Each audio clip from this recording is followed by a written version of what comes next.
I mean, it feels like a physical game every game. Feels like it's been a physical season. But yes, I think, I feel like I've been on the ground a little bit more this series so far. But we just keep getting back up, so that's all you can really say. Caitlin Clark is furious heading into Game 3 of the WNBA semifinals against the Las Vegas Aces. The Indiana Fever didn't just drop Game 2. They had it ripped out of their hands. This wasn't about being outplayed, and it definitely wasn't about talent. No, the story of this night was about how the officials practically delivered the win to Las Vegas on a silver platter. 41 fouls called in total, 16 in just one quarter. Players hitting the floor on nearly every possession. And yet somehow the headlines framed A.A. Wilson as the hero, while Lexie Hull played through a back injury that makes her questionable for Game 3, enduring punishment that no player should ever be forced to tolerate. If this is what counts as playoff basketball in the WNBA, then the league has a credibility problem it can't keep ignoring. If you're cheering loud for Game... Watch how the third quarter goes down. At least they called this one. A'ja Wilson creams Lexie Hull like she did 5 times in Game 1. Peggy Hammock get 15 calls in a row and one goes another way and she starts screaming and crying. A'ja Wilson doesn't like Lexie Hull. She's always pushing her, but that's an illegal screen, and then Lexie Hull gets called for a foul. What makes this even more maddening is how Indiana still found ways to fight through the chaos. Remember Game 1? That wasn't just a win. It was a statement. Indiana walked into Las Vegas's fortress, the home of the 2-time champs, and dismantled them with discipline. Kelsey Mitchell, locked in from the opening tip, put on the game of her life with 34 points, proving she could own the spotlight against the league's best. The Fever moved the ball, controlled the tempo, and shut down the A's attempts to play fast and flashy. It was calm, composed basketball, and it worked. Then there was the Wilson factor. On the night she was being celebrated as MVP, she turned in one of her worst shooting games of the season, channeling her inner Angel Reese. 6 makes on 22 attempts with multiple mems. Indiana swarmed her, forced her into uncomfortable spots, and didn't let her find rhythm. She had no answers. Indiana executed with precision while keeping fouls to a minimum, which should have been impossible in Las Vegas's building. The result, a 16-point blowout that sent shockwaves through the league. That was the Fever's message. A'ja Wilson's just a big bully. Look at this. Throws Lexie Hull on the ground. Everything she does is illegal. Look at this one. A moving screen and then pushes Lexie Hull. Do you think they ever call a foul on A'ja Wilson? The whistle already seemed tilted toward the Aces. The foul numbers were skewed, though Indiana's dominance kept the issue buried under the scoreline. Still, you could sense what was coming. Las Vegas was embarrassed. The league's golden franchise had been punched in the mouth, and payback was inevitable. And A'ja Wilson and the Las Vegas Aces lose Game 1 on their home court to the Indiana Fever, 89-73. The Indiana Fever were in control of this game from start to finish. So Game 2 arrived. The Aces didn't just want to win. They wanted to send a message back. The question wasn't whether they'd respond, but how far they'd go to claw momentum back. The answer was as ugly as it gets. In the WNBA, you cannot blindside somebody and set a screen on them without enough time for letting the player being screened react. And then look at this. This one, their arms lock up, but you gotta let go at some point. Like, you can't bring the person closer to you and just stay locked in while the offensive player is trying to get the rebound. But we know A'ja Wilson only receives fouls. From the opening minutes, Las Vegas abandoned basketball for brute force. Forearms, shoulders, collisions on every possession. The referees let it all slide under the label of playoff physicality. But when you stack up 41 fouls and 16 in one quarter, that's not intensity, that's chaos. The Fever had a chance to... So why don't you think you were able to find any flow? And when that was the case, what are you trying to do to jumpstart things, maybe on the defense? Well, it's hard for us to find flow when there's a foul call every 10 seconds. I mean, it just really is. And when they're at the free throw line, we can't get up and down the floor. And that's a challenge. They were much more aggressive and physical defensively. And, you know, we didn't counter that with our off-ball actions or with our back cuts. So they took us out of our comfort zone. I mean, offense is about rhythm, it's about timing, it's about spacing. We allowed them to do that, and they kept us from doing it. Every trip down the floor was chopped to pieces. A team built to run and flow was forced into broken half-court sets, the exact opposite of their identity. And while Indiana stumbled through stop and start possessions, Las Vegas lived at the free throw line. Yeah, Lexie, obviously you were a late add to the injury report today. Just how are you feeling this morning with your back, and what do you have to do to be able to play? I mean, I'm feeling sore still, but I think just a lot of treatment, trying to get, you know, our bodies as ready as we can be. Part of playoffs, I think, for everyone is it's the end of the season. Everyone's a little fatigued, everyone's a little sore. So just trying to go out there and do the best I can. Yeah, a lot of treatment with our trainers. I'm really thankful for them to spend a lot of time with me today, a lot of time with me yesterday, get me ready for tonight. No one embodied this battle more than Lexie Hull. She shouldn't even have been out there. Her back was already banged up from game 1, and most players would have sat. But Hull strapped in, stepped on the court, and fought. And how did the Aces respond? They targeted her. Every cut, every defensive rotation, every box out. There was extra contact, extra shvees. She hit the deck more times than anyone should in a single game, but she refused to fold. Instead, she went to the perimeter and buried 5 three-pointers, tying the Fever playoff record. It wasn't pretty. It wasn't clean. It was defiance, pure and simple. Afterward, she admitted she was sore and needed constant treatment, but she kept pushing through. That's not a quote you throw. This is what happened. They cut it to 8 and they get 4 fouls in a row. That was not a foul. That was not a foul. This is crazy. 4 consecutive fouls. So from 8, it goes to 13 really quick, and the rest was history. It looks like Howard got hit in the arm by 2 players. They don't call foul. It was a shot clock. But the rest of the game were just a whole bunch of fouls being called, people flying. And yet the headlines celebrated Wilson. 25 points, 9 boards, 5 steals, 2 blocks. The box score glow up. But what those numbers don't reveal is how they came. Wilson didn't win this game on skill alone. She bulldozed her way into the paint, forced collisions, and got whistles Indiana never saw at the other end. Fans watching weren't fooled. They saw how tilted this game really was.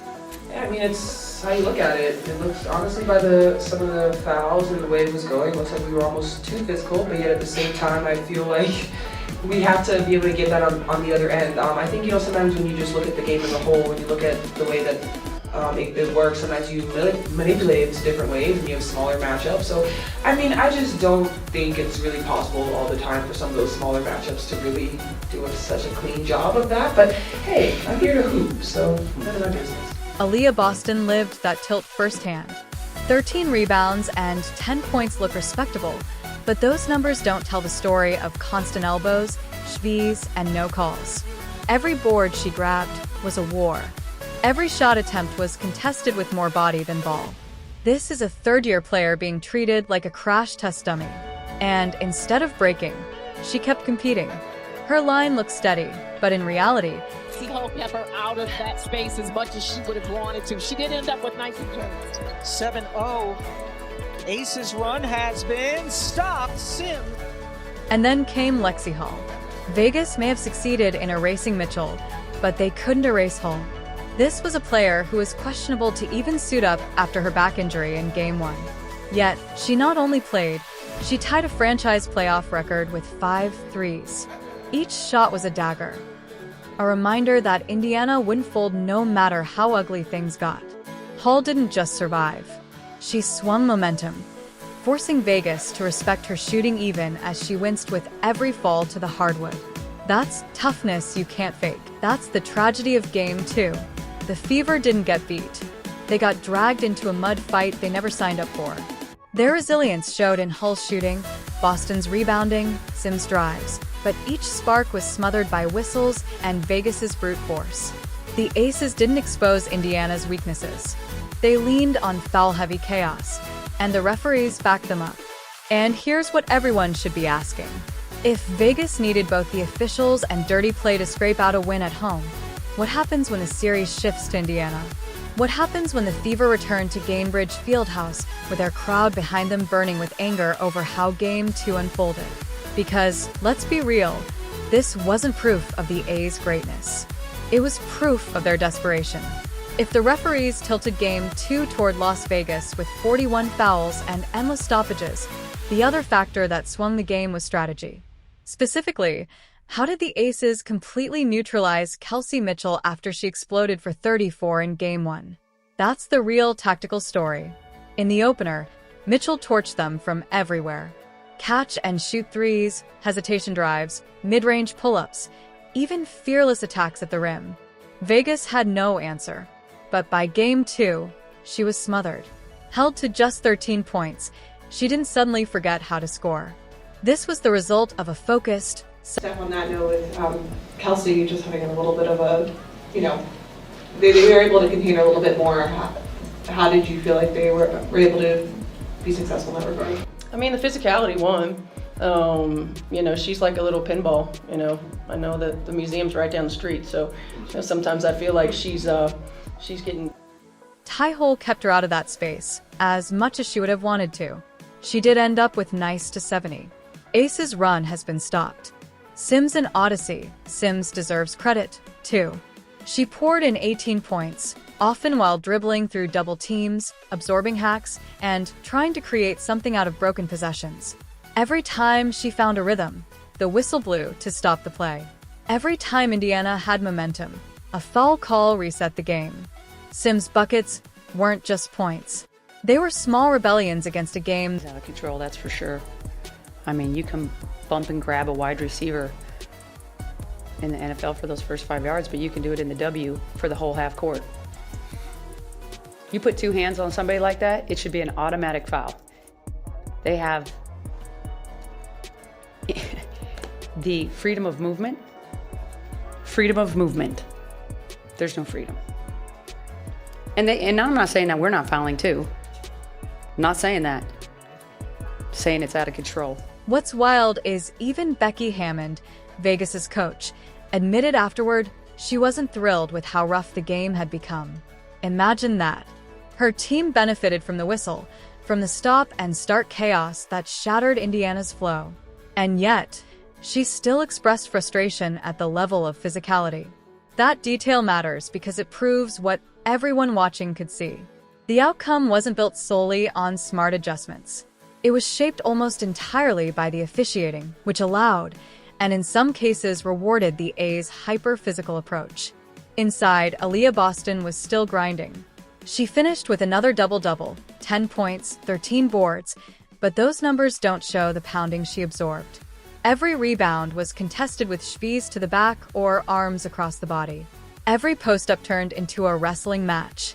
Vegas also got clever. They spaced the floor, pulled Boston out of position, and then let A.J. Wilson or Jackie Young drive into gaps where help was late. It wasn't artistry, it was exploitation. They knew Boston couldn't. Now the starting point guard, and here's Hull, an early test. Great sign because her shooting has been off. Yes. Mitchell. Short. Hull with another offensive rebound, turn, shoots, scores. 2 of their last 3. Hull again, yes! Oh, you found it! The Aces put multiple bodies on her at all times. Even when Mitchell didn't have the ball, defenders face guarded her like she was the only person on the floor. Every time she cut, she absorbed bumps and elbows. Screens set for her were blown up by hard hedges or flat-out collisions. By the time she found daylight, the shot clock was bleeding away and the quality of her looks had vanished. The difference wasn't skill. It was pure physical denial. And while the tape shows Fever runs still, Lexie Hull has scored the last 6 points for Indiana with a couple of threes. Mitchell, good look. And she got it. Kelsey Mitchell in that first half had 9 points, but was just 1 of 5 from 3-point range. It was Lexie Hull doing the damage from 3, and now she's doing a Kelsey Mitchell imitation of the night. So yes, the Aces executed their adjustments. They packed Mitchell in, forced the Fever into secondary options, and leaned heavily on whistles to bail them out. But now the chessboard flips. The next 2 games aren't in Vegas. They're in Indianapolis, where 17,000 fans have been waiting to unleash the kind of energy that changes series. Here's the truth about Gainbridge Fieldhouse. It's not just a court, it's an amplifier. Every run feels bigger. Every whistle gets magnified. Every defensive stand feeds into a wave of noise that rattles even the most experienced teams. We've already seen opponents crumble late because the Fever crowd refused to let up. There are no quiet moments in Indy. And while Las Vegas rode crowd energy to edge out Game 2, Indiana now walks into an environment where every call... If I could just ask you to look forward to this series going to your home court in Indianapolis, how much is that really going to make a difference in this series, and how much does it mean to you guys to have that home court advantage? Yeah, I think it's going to be great. Our fans, they show up and they show out, and so for us just using that, our own energy, but also using the energy in the crowd, I think it's going to be really great for us. That matters. Officiating bias thrives in silence. When a shove on Boston goes unnoticed in Vegas, the game moves on. In Indy, 17,000 people erupting forces referees to acknowledge it. When Hull gets knocked to the floor on a cut, the crowd demands accountability. Home court isn't just about friendly rims. It's about collective pressure on every decision. For the Fever, that noise is fuel. Hull taped up and battling pain already proved she won't stop. Boston's work in the trenches only grows sharper with fans lifting her energy. And Mitchell, who had her worst playoff night in years, now walks into a building that chants her name before she even takes a shot. You can sense her frustration boiling over from Game 2. And at Gainbridge, that frustration is likely to transform into aggression and scoring fireworks. History is on Indiana's side, too. Teams that win Game 1 in a best-of-5 already tilt the math. And the Fever didn't just win Game 1, they blew Vegas out on their own floor. That kind of confidence doesn't evaporate because of one whistle-heavy loss. If anything, it hardens resolve. Add in a packed home arena, and suddenly the pressure isn't on Indiana. It's on the Aces trying to prove their dominance. Yeah, we're excited. I know the last time it was the first playoff game in a really long time, so to be able to have 2 more for our fans that have been there with us all season, I'm really excited for that, and we definitely do feed off of their energy, so we're really looking forward to it. Let's not forget how dangerous the Fever have already been at home this season. Double-digit deficits erased, opponents stunned by second-half surges, and a fan base that doesn't just cheer, they sustain. Those are the same people now furious about how Game 2 unfolded, ready to create a playoff atmosphere that feels more like a tidal wave than an audience. Even Hammond herself admitted, "Our experience there has not been great this season," which is as close as a coach gets to admitting Gainbridge is a problem. That's why these next 2 games are more than just a continuation of the series. They're a referendum. Can the Fever take everything, the fouls, the bruises, the no calls, and turn it into power? Can they feed off the injustice of Game 2 and flip it into energy that fuels a knockout punch in Indy? Every sign points to yes. Paul already set the tone by refusing to quit. Boston's composure under fire is unshakable. And Mitchell, silenced once, is too proud and too talented not to answer back. Add Clark's leadership from the sidelines, rallying her teammates with every possession, and you've got the makings of a hostile takeover back home. So, while Vegas may have celebrated their adjustments in Game 2, the reality is simple. Indiana didn't break. They absorbed, they learned, and now they return to their house with all the momentum waiting to be reclaimed. Game 3 at Gainbridge isn't just another stop.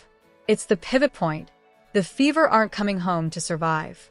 They're coming home to put the Aces on the ropes with the crowd as their weapon and revenge as their fuel. If you believe in Indiana's fire, drop a Let's Go Fever in the comments. Like, subscribe, and turn on all notifications so you never miss